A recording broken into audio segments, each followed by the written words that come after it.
Hello, everybody, and welcome to PGS Tracks. I am your host, RM, and of course, we have Julian Mushkin with us tonight. Julian, how are you tonight? I'm doing super tonight, RM. Happy to be here. It is great to be here because not only did we do the live stream Picard season 3, episode 5, The Imposters, live the other night, but boy, what a fun episode it was. Julian, we keep getting surprise after surprise after surprise, and I am enjoying it so much. What about you? I am really loving it. It's keeping me intrigued, and the storytelling is really good. I'm really enjoying this season so far. Yeah, I mean, obviously we know that one of the major themes in the series are these changelings, that these changelings exist. And Beverly wants to kind of look at them and try and figure out what she can learn from them. But what did she actually learn other than them being able to pass the blood test? I mean, what exactly does this mean? Are they completely undetectable unless you see them change? What do you think, Julian? What does she know? How can we even handle this situation with these changelings?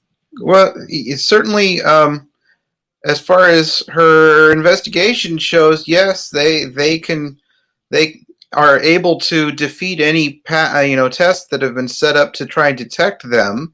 Um, the odd thing was that she made an evaluation that she believes that it is evolutionary, of some sort, that has allowed them to be able to be like that. I'm not exactly sure why she feels so strongly about that, but for the purposes of the story, we think that the changelings are evolving, and it's a pretty rapid evolution if you go by how things usually evolve over time. But be that as it may, that was a big surprise and throws a monkey wrench into, how exactly how are we going to find them if they are now able to really defeat anything that we would normally use to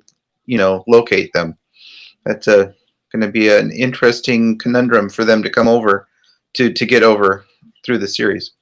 Yeah, I mean, it feels like it's going to be a situation where by the time they truly find out what's happening. I mean, after all, the main reason why they knew there were changelings on board with is because Jake had mentioned it, and he had said, hey, they're changelings. I think Seven discovered it, or but they visually saw someone change. So other than visually seeing the person and then finding the bucket, as Shaw told Seven to do it, it is kind of disturbing that they can't seem to be detected anywhere. It is really interesting. They seem to have all the advantages, and it looks like they've done their diligence in finding out as much as they can about Starfleet so that they can kind of elude discovery on ships or wherever they are. And I loved when Shaw, started to talk about how, well, Starfleet is here, guys, and you guys have to get your stories in line. Whatever story you are going to tell, they all have to line up. And it felt so good to hear Shaw. He's just like whistling and tapping his toes and saying, "Hey, it's just like when you guys crashed that giant thing on the thing." What is Shaw really happy, or is this kind of a nervous thing that he's going through? Is he having a breakdown? No, I don't think he's having a breakdown. I just think it's a peculiarity of his personality. He's like, you guys have brought your chaos to my calm, and I'm happy to see you go and hopefully get what you deserve, because for decades he's watched them do stuff and get away with it without any notice of censure that we know of. So yeah, I think for a person like that, he's happy to see perhaps some comeuppance coming to our hero cast, and it's just too bad that's not going to happen. He Yeah, finds and himself you even deeper in it. I think it really is it's quite ironic that we know it's not ever going to come to fruition. No one's going to be punished. There isn't going to be any kind of court martial because what they're going through now is much more serious than if that's the case, Julian. And I think Shaw realizes that this isn't any ordinary experience. Why does he think that anything's even going to happen? Well,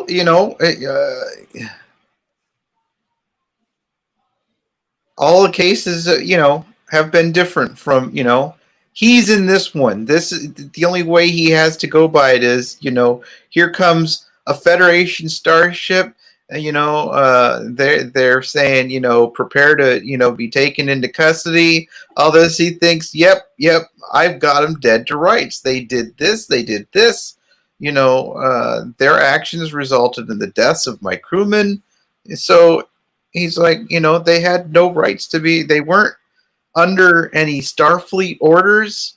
So, what they were doing, was half-cocked. And they need to be taken care of, right? They need to be handled. And he certainly is within his rights to expect that that's going to happen. He's probably seen that happen to others. And he's like, finally, this is going to happen to them. And sadly for him, that's not the case. Yeah, it really isn't. And to top matters off, right when everybody seems to be relaxing, Jake seems to be having so many of these bad dreams, these nightmares that I thought was like, Stranger Things, and I thought to myself, how far will these terrors or possessions go? This poor guy is having nightmares of killing the crew and only to be confronted by Picard, who says, hey, maybe you want to join Starfleet, I mean, what do you think is going through Jake's mind when not only the captain suggests that he join Starfleet, but then all of a sudden Seven, I think she throws him a uniform. Oh my goodness. What do you think is going through his mind in those kind of very odd but somewhat predictable moments that he had visions about, more or less? Well, yeah, I think he's kind of bugging. He's definitely, we're seeing these visions he's having, these premonitions, perhaps, of things that are happening. He's going off, taking out Starfleet personnel, and we don't know. We know something's going wrong with him, but we don't know exactly why or how. It's obvious if the changelings are trying to get a hold of him, that there is something. Either he is a weapon for them, or I think he's some sort of weapon that's in between. They either want to take him out, or they want to use him. That he is instrumental in their plans, and that's why they need to get him. Perhaps, I don't know. Perhaps we'll find out more. Thank God he finally told his mother, "I'm having these weird dreams." So we are happy that happened. One thing that kind of, one of the big surprises beyond the fact that the shapeshifters are now even harder to detect is that, an old character, Ro Laren, comes on board as a commander in Starfleet Intelligence. And she is trying to cut off, head him off at the pass, so to speak. She hightailed it out there when she heard about changelings and such, because she's been tracking, as we find out, she's been tracking some sort of conspiracy. One thing I didn't catch, because I only had the chance to watch it once, was how did she know that it was changelings? Or, through all her stuff, if they were so careful and so well orchestrated to infiltrate Starfleet, how has she been able to figure out that it's changelings? And so that's kind of an interesting question. How did she know? But be that as it may, she was following, the breadcrumbs and putting together some sort of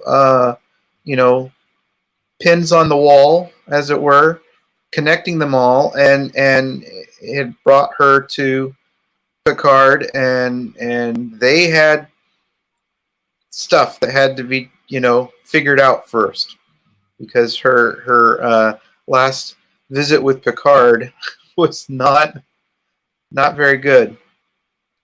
She betrayed everything that he believed in, and so they had things they had to get straightened out. And it was a wonderful scene. That was some really good stuff to see between the two of them. Yeah, I completely agree. Ro comes on board and it's as awkward and as odd as it should be. However, she does feel like an incredible authority figure, maybe even more than anyone else on the ship. And that wasn't easy to do. She felt like the most senior officer, an admiral, or some kind of, high level person, without even trying hard. You knew it was serious that she was there. She wasn't just coming there to. It's true that she made an amends with Picard, but she wasn't just coming there for that reason, was she, Julian? No, she's trying to figure out what's going on with this. If he's part of this conspiracy or not. She's hoping that she can figure this out. She's hoping that he's not, because of all she knows about him from their past experiences together. And that gives her the opportunity to finally, eventually turn over, all of her research that she's uncovered, so that they will be able to use it. And it's unfortunate that the changelings that were infiltrated the ship she was on, that they kind of realized what was going on also. So. Yeah, and what is it with the transporters? Why doesn't she trust the transporters? Because everybody was surprised. She took a shuttle over, right? Yes, I think she was trying to make sure that perhaps she was worried that in transport they would try and cause something to happen to the transporter beam, and she wouldn't be able to get over there at all. And so that's the only thing I can surmise. I mean, it would be funny if the transporter was one of the keys to this, since particles get, they get, the transporter disassembles you and reassembles you, so to speak, correct? Right. But part of the thing about how it's like, oh my gosh, we're not, all our barriers to them being able to infiltrate us don't work anymore. And part of that was the transporters, because they'd been able to set up, the transporter so that it would screen and realize that what it was transporting was a changeling and not a organic being, a solid. And so somehow they've screwed that. They've changed that, and so I think that's one of the reasons they made sure that on Titan, the transporter chief was the one that they took out, so that they could, make sure that even if there was anything, strange detected in transport, that it's like, oh no, it's taken care of. Don't worry about it. Absolutely. And it's funny because another area where they tend to go, or at least a sanctuary area on the ship, I guess, and I still don't understand. I mean, I knew instantly once they went onto the holodeck that at some point the captain would remove the safety protocols. It's just that why would Ro want to go there knowing that he might do something like that? Why the holodeck? Again, we're seeing the holodeck is kind of an important place. I mean, Picard didn't really think Ro was going to kill him, did he? Well, he was still trying to figure out if she was a changeling or not, or whether he could trust her. They knew that, there's something strange going on. And here's, somebody from Starfleet, somebody that he has bad history with now, coming in and accusing them of being traitors, possible treasonous activities. So at that point, he still needs to figure out if he can trust her or not. And then she pulls a phaser on him, and says, nope, we're going this way, But then we find out that, she wants to use the holodeck as a way to kind of insulate their conversation from anybody who might be trying to eavesdrop. And she even makes a point of having him turn the music on and turn it up a little bit so that, they can't be over eavesdropped on as easily. So, other than being an easy way to continue using a set that, you only have so many sets. And what they've managed to do on the low budget that they had to do this on has been really incredible. So, you maximize the use of your sets and say, well, where can we have this conversation? And where would it make sense? Well, Holodeck, we got it. Absolutely. And I want to thank Son of John for a $9.99 super chat, who so graciously is supporting the Burnettwork here. Thank you so much, Son of John. We so appreciate it. Son of John says, Theory 1, Jack is a Borg human hybrid. The visions he has been having stem all the way from childhood, as he is a sleeper awakening, but never addressing it till now. Thoughts? I've heard that. I've seen some other people posit that. Maybe. I don't know.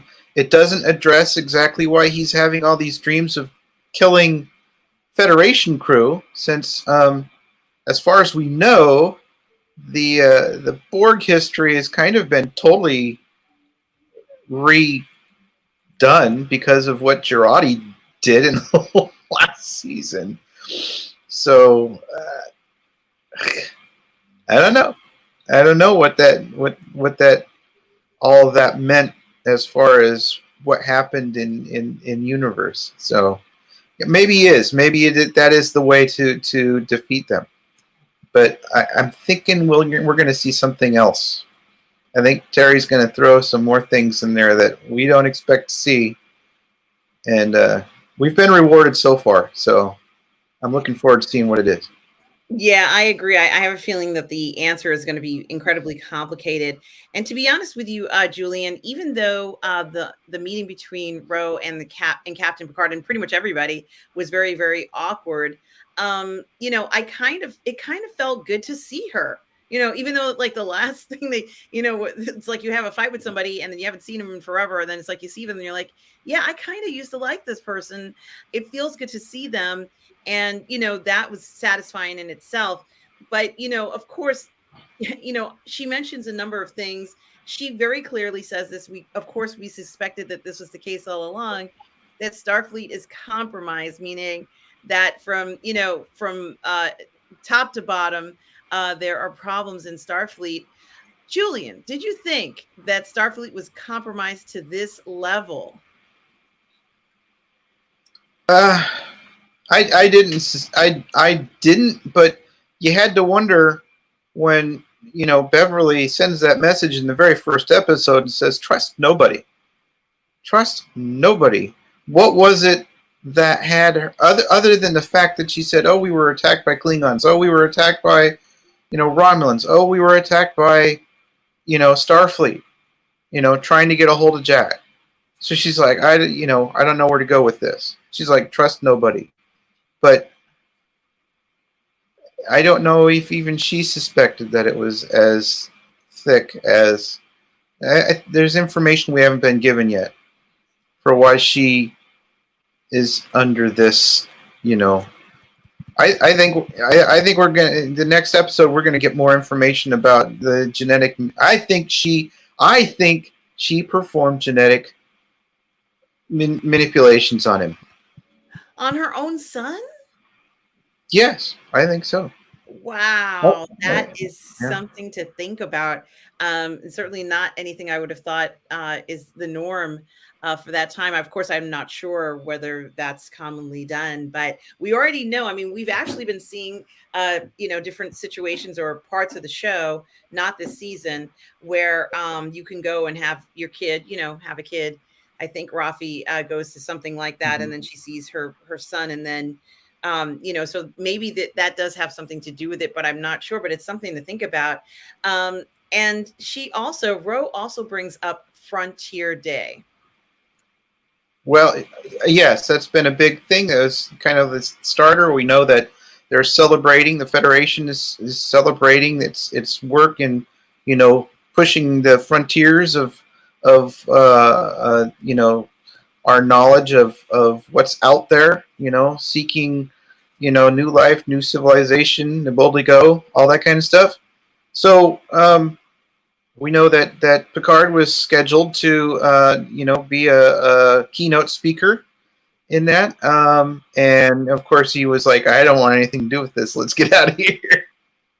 And so, Beverly's message gives him a really good excuse to grab Riker and skedaddle out of doing that, hopefully.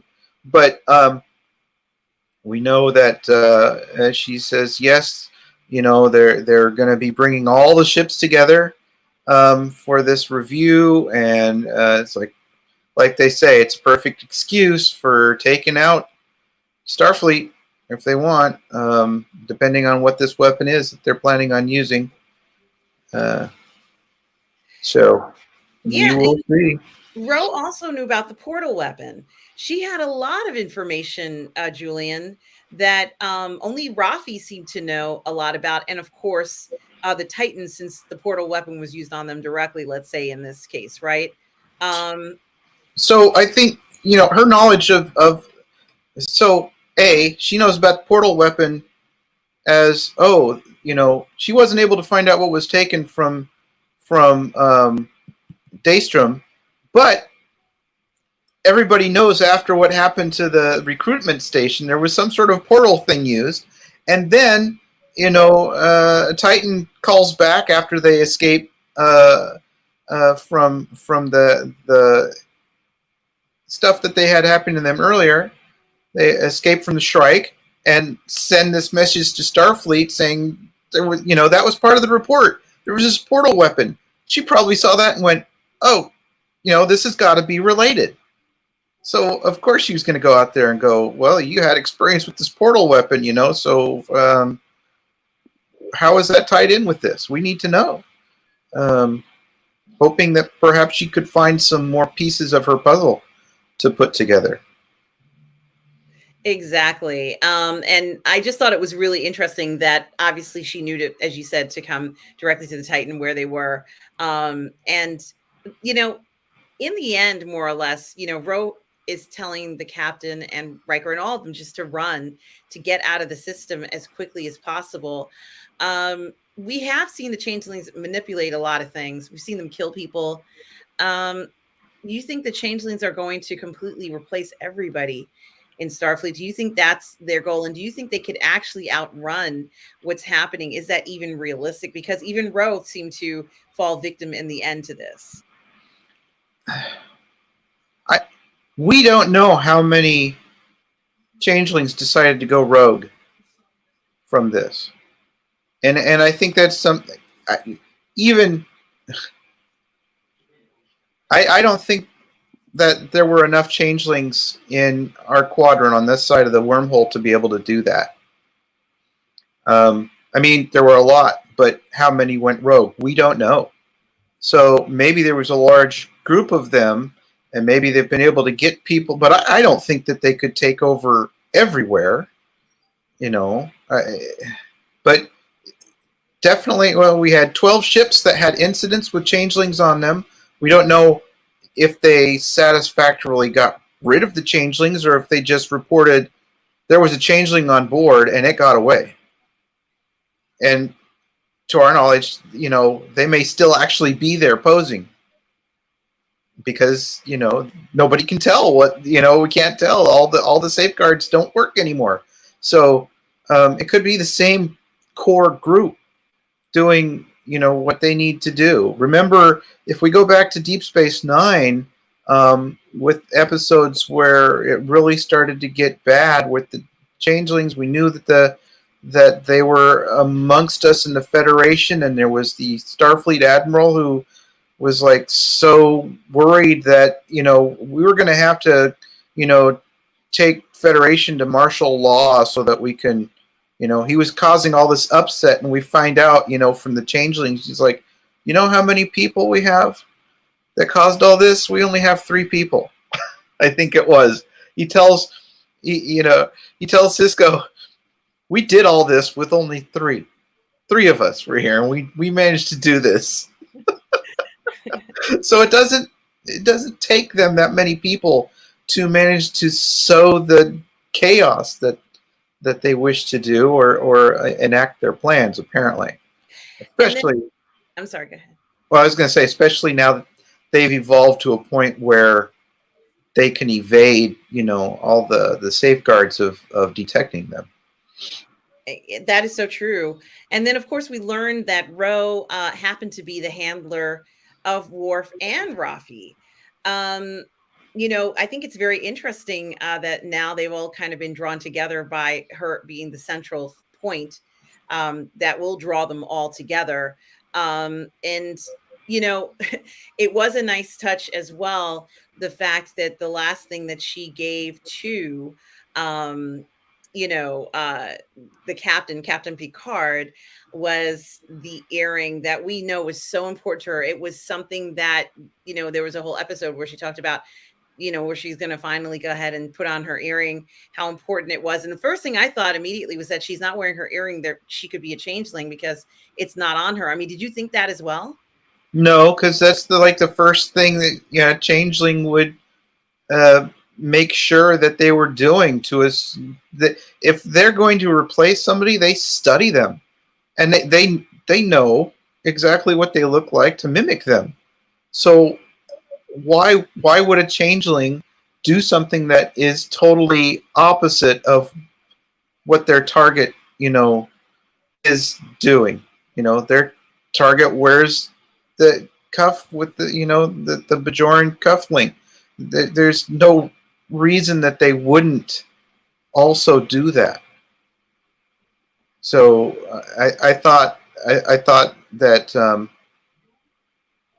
certainly her taking it off, it made no sense because just for them to take it off is not. I know Picard was like, well, you're not wearing it. Does that mean that you no longer believe in your religion and all that kind of stuff? And trying to test her to find out if she's a changeling or not.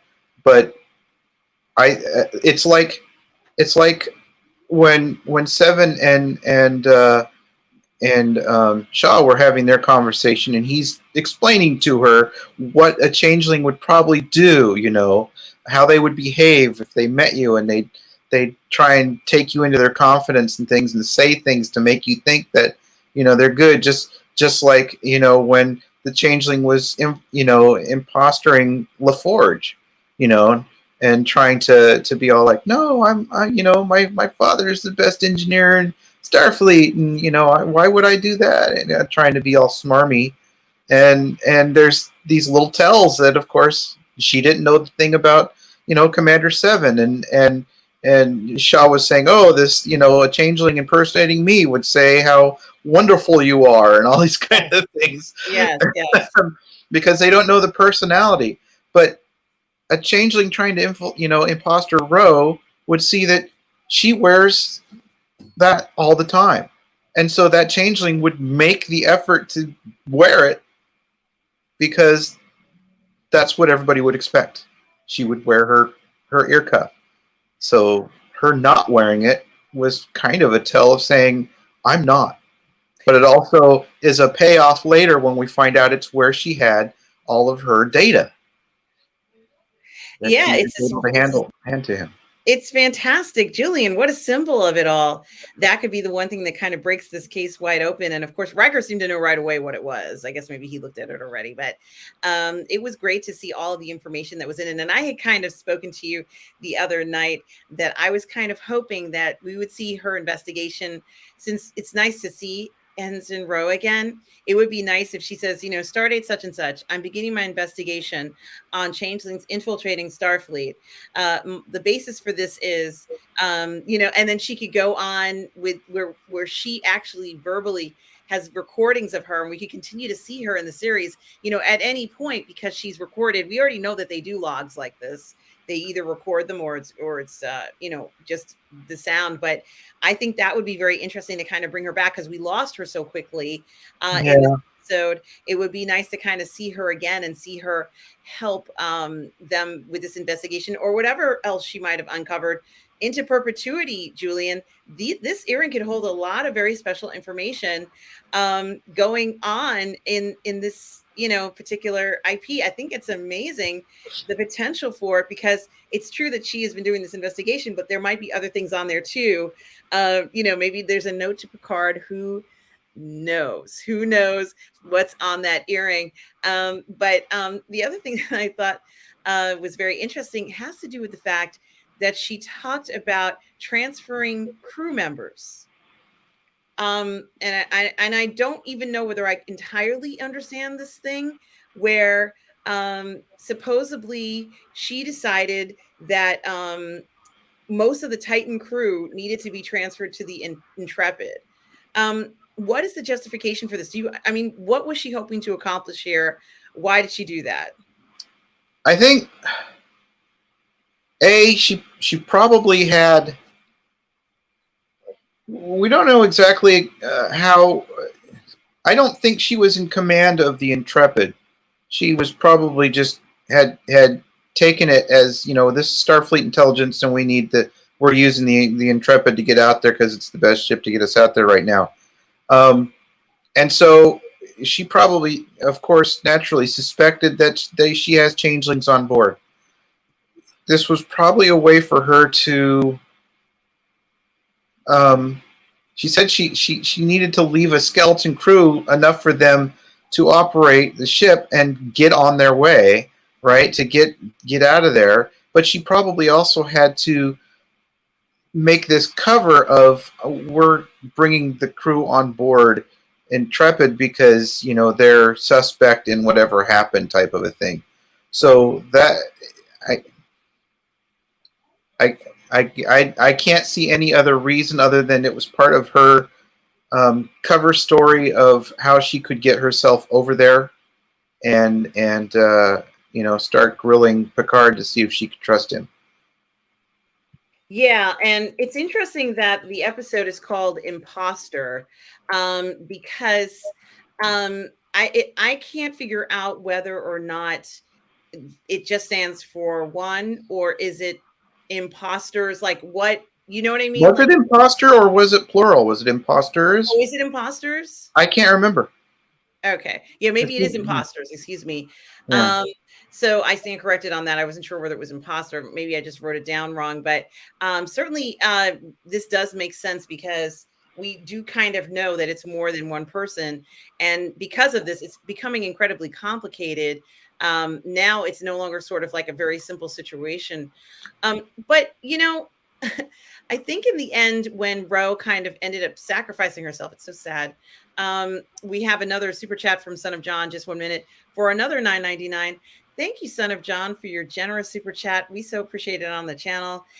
Son of John says, Theory 2, Jack is genetically engineered. See the DNA sequence at the end of the title sequence from Picard with a cybernetic brain.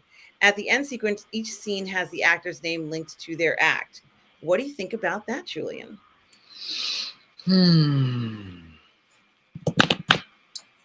Well, like I said earlier, I think that he's genetically engineered too.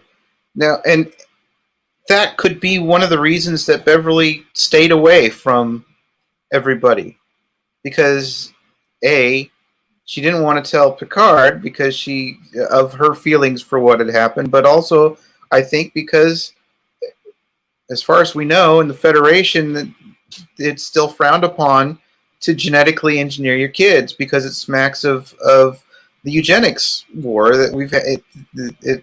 We know that this happened in Strange New Worlds. They took number one away because of her, you know, background, and we know in Deep Space Nine that Bashir almost got, you know, taken out of Starfleet because it was revealed that his parents had him genetically engineered. So we certainly know by the time of when Deep Space Nine was on, that the Federation still frowns on genetic engineering of kids. So if she decided she was going to do that for whatever reason, if she did, she couldn't tell anybody about that. And so, I think perhaps that was one of the reasons she stayed away. And we may find out soon when they start discussing now that Jack has told her, about his dreams, and we know, but this may start coming out. I hope. Each scene has the actor's name linked to their act. I'm not exactly sure what. Yeah, it might be the end panel screens. Might have that connection, and certainly thank you so much. Thank you so much, John, son of John, for bringing that up It's and food for thought. looking at those clues, because it does kind of add a lot of things to this. Certainly I have a feeling, something to it, and something that we could kind of delve into more. But I guess the last thing that I wanted to say about this going forward was that we end up with the episode where, unfortunately, it's kind of a sad situation, isn't it, Julian? Where Ro does end up getting killed, and that's not just even the end of the episode. It zooms in even more, and we can actually see a situation where it looks like the ship is heading towards them. Did I imagine that, or is that what we're seeing in the episode at the end of the episode? So, yes, the changelings on board the shuttle place a mine, an explosive of some sort, and beam off of the shuttle, leaving or I guess turning on inhibitors on the shuttle so that she can't beam off, and they beam onto the Titan and assume identities of people on the Titan, apparently, and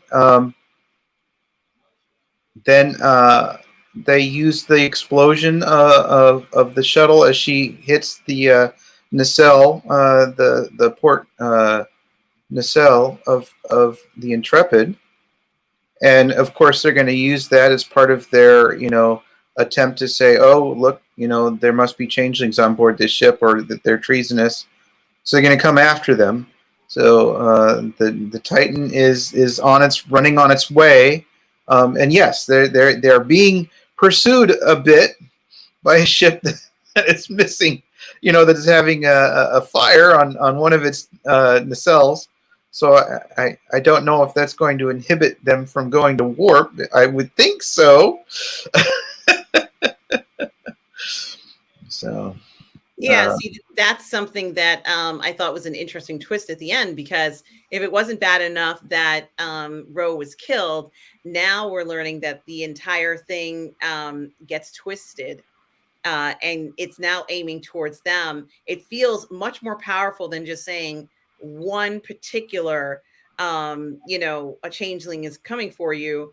Essentially, I almost equate it to, now that they know what's going on board, all of the ships that are in the sector or there. Well, yes, it's not like they're now saying, oh, they're now, all points bulletin, look for the Titan, and all Federation ships are going to be looking for the Titan because they think that they're enemies of the Federation.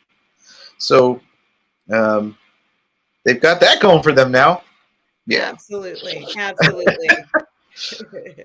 So, but I just thought that was very interesting as well, because, although they only showed us one ship, I have a feeling that it's going to be more than just one ship at this point. And there's no reason to think that it wouldn't be. She did tell them that it's infiltrated, all of Starfleet, which was something that I was not expecting. I could understand if she had told them that it's infiltrated certain sectors, but to say it's from top to bottom, I'm just wondering, we're at episode 5. How on earth is this going to resolve itself when we've only just learned that it is so pervasive?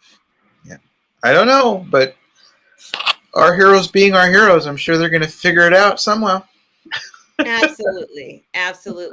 So, Julian, do you have any last thoughts about the episode, about what Son of John has said in the last 2 super chats? And thank you again, Son of John, for sharing your views tonight. something to think about. Julian, what can we expect for the next episode? Because I wasn't expecting such a strong episode after this arc that we had gotten. You know, this one had a lot in it. And while it is true that it dealt with a lot of this emotional relationship between Ro and Picard and even Riker, it still did have a lot of heavy, stuff to it, because we realized maybe just even trying to understand what they're up against in this particular fight. Well, certainly we have to resolve some things about Jack because of his premonitions, his visions of what he's seeing, both about this red door and about wanting to go off and kill Federation members, like there are just so many targets, and we see him as the changelings are coming after him, disguised as security on board Titan, that he just goes off on them and takes all four of them out very neatly, very precisely, very well done, as Shaw says. I think he says, "Not bad, kid." Yes, the fact that he was able to do that to them so easily, and he didn't do it because he knew that they were changelings, he just did it because he knew he was in danger. And yet, he must have had some sort of a sense that they were, because he must have known that there's no way that regular humans were going to be able to take him on like that. So that needs to be, I hope we get some more resolution on that. But it was very interesting to see. It's very, it makes you wonder again, are they trying to get him because they need to use him, or because he is dangerous to them and they know it? That somehow he is involved in whatever it is that could stop them from doing what they are attempting to do, and they're trying to head him off at the pass. That's why they want to take him out. But at other times they've referred to him as the asset, which usually means that it is something they need to have. So it's very curious indeed, and I'm looking forward to finding out. I'm looking forward to finding out too. And we have one last super chat from Jeffrey Jackson for $19.99. Thank you so much, Thank Jeffrey you. Jackson. That is so generous of you to donate to the channel tonight. Jeffrey says, I am loving this season of Picard. After hating the first two seasons, my favorite episode so far was the second one, but they are all good. Signed, Jeff. Well, Jeff, thank you for sharing this. And it's so generous of you. I have been enjoying this season tremendously, Julian. I don't know what my favorite episode is because they are all good. Julian, do you have a favorite? It seems like a cop-out, but I actually liked this last one the best, mostly because of what happened with, not because of what happened to Ro, but the fact that she showed up as this surprise. I was just like, oh my God, it's Ro. And I was like, wow. And I was so happy to see her show up. And I was like, how did they hide that? They hid that so well. And so that was a genuine, joyful surprise. I was happy to see it. I was kind of worrying that she would be this adversarial type of character. And I was like, and so I was happy to see that it was this resolution of stuff between her and Picard that was also able to be, they could weave that in with this wider plot going throughout the whole season. And I was like, God, that's awesome to be able to bring that in, make it make sense, and resolve things, between her and Picard at the same time as pushing the story forward and giving us some more of the information that we needed to put some of this puzzle together. So that was awesome. That was a great use of bringing guest character in like that. It's just a shame that they lost her so soon.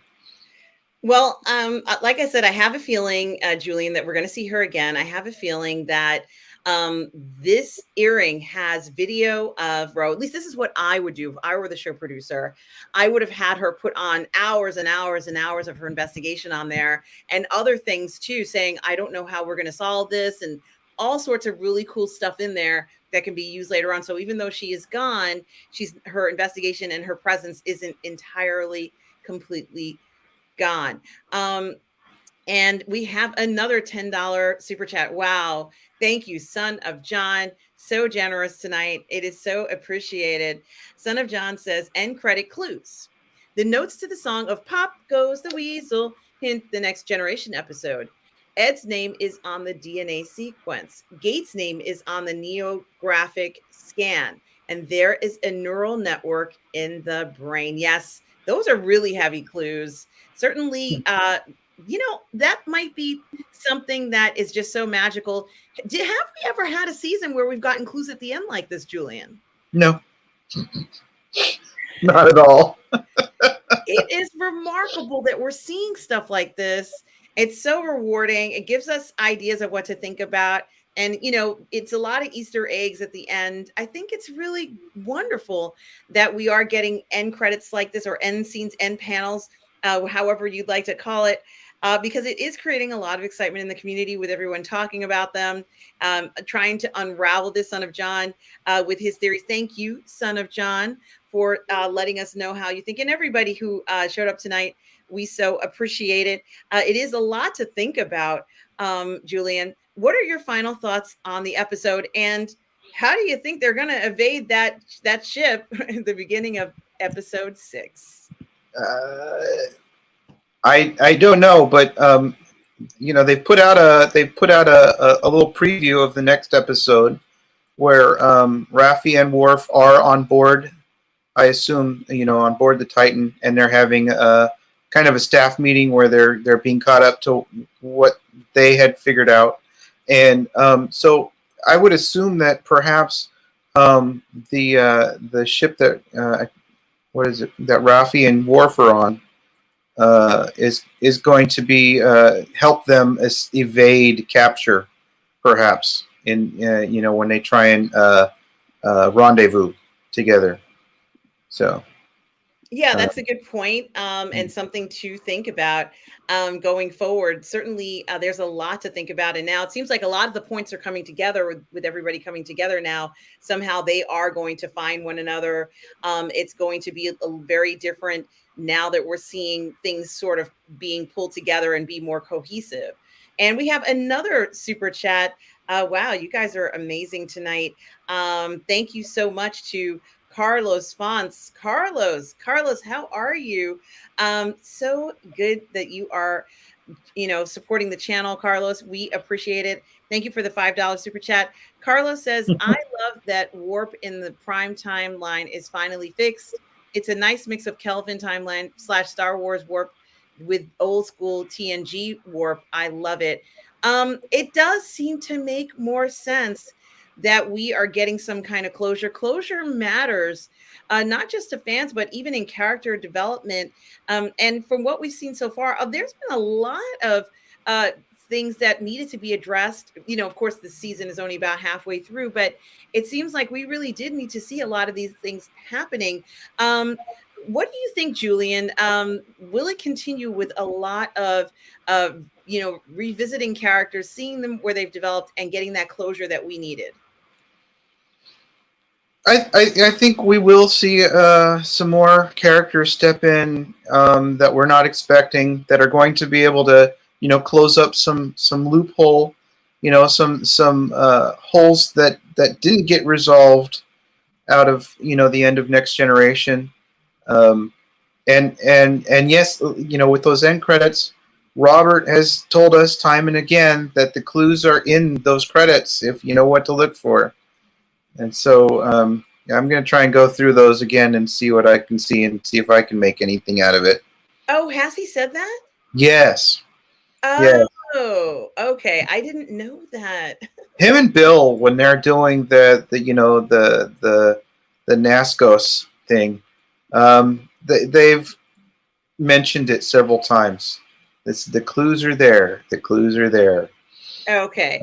Well, So, with that being said, certainly, first of all, I'm so glad that you mentioned that. I feel like I should have known that. But also, it is very helpful to get that information, obviously, knowing that the clues are there. And I like to be surprised. Clearly, it was incredible amount of information in there. And, I certainly do appreciate you, along with everybody else who has been going out of their way to make sure that we know what those end credits mean and doing shows on the end credits and understanding everything. But it is greatly appreciated because I don't always understand what's happening. And just in order to have someone explain it or give their opinions about these different theories, this is why we watch the show, because we want to talk and watch and enjoy the show. And I think it's great that everybody who is in the chat has been doing that. It's been such a great experience to see everybody here tonight. And I do want to mention, as I wrap up the show, Julian, is there anything else you'd like to say about the show that we have not covered? no, I think we covered it all, and I'm just enjoying the ride. I'm loving it, and I'm really enjoying getting the chance to talk about it with other Trek fans. I love it. I love it too, Julian. It's like a dream come true for me. And I think that for all of us who have been waiting for so long to see this show come to fruition, to see it come out like this, it really has been something that has been a great experience. Some people even said that it was a cinematic experience. It felt like it was actually a movie. People are just getting so excited about the show and what they're seeing. And just another thing that I wanted to say that is back, at least for me, Julian, are those wonderful insightful moments that we get from Star Trek when they tell us something and you're like, yeah, let's ponder over this. But someone did make a good point about if they are infiltrated from all of Starfleet is infiltrated, how is this going to work out? I don't know. I can't even think about what the weakness is, because there has to be some kind of weakness. Maybe Beverly will find it, right? She's looking at she said she wanted to look at one of the bodies, Julian. This is something that she is being involved in. And I think that Beverly might be the one to discover something really, really important that's going on with not just the changelings, but also with Jake. And so she might be the key to kind of solve those things. She was also the one who kind of got up there and said, these waves are almost like contractions. She kind of made this connection. I think everybody made that connection. But so she is continuing her incredible scientific investigations into while we're watching the show. So it has been enjoyable. I've just been loving every minute of it. And thank you so much, Julian, for joining me tonight to talk about the show, this review of the show. And to be honest with you, Julian, where can people find you? I'm just so excited for the next episode. They can find me Julian Mushkin on Facebook. They can also find me here, PGS Treks, and on the Burnett, soon to be Imagination Connoisseurs Unlimited, and that's good enough for now. Absolutely. Son of John says that Beverly has Picard's DNA as well, and the Borg nanites.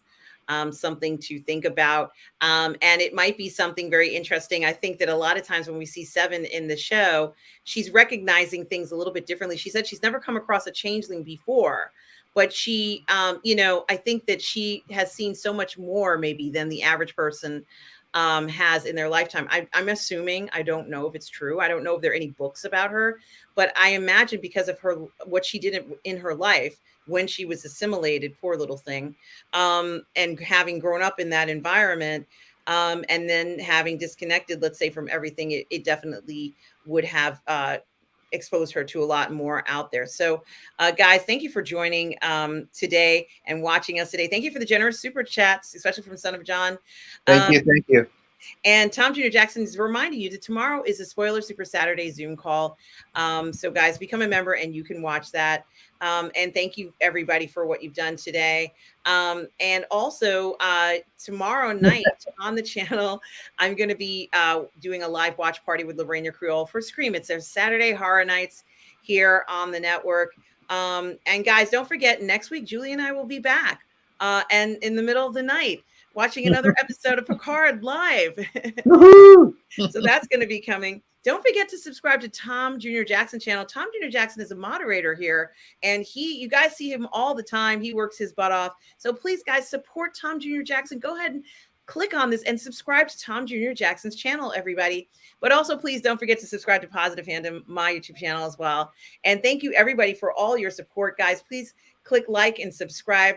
I just want to tell all of you, it's been great. I couldn't cover everybody's comments, but I did read a lot of these, and you all make such good points about the show. We're all enjoying this. And I'm sorry, we got to go. But you know something, Alex and everybody who's here, it's been such a pleasure to be doing these. This season has been so special, Julian.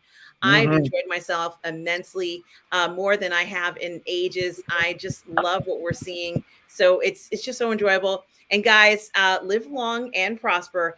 And remember, no matter where you are in the galaxy, always remember to please be kind. Take care. Cheers.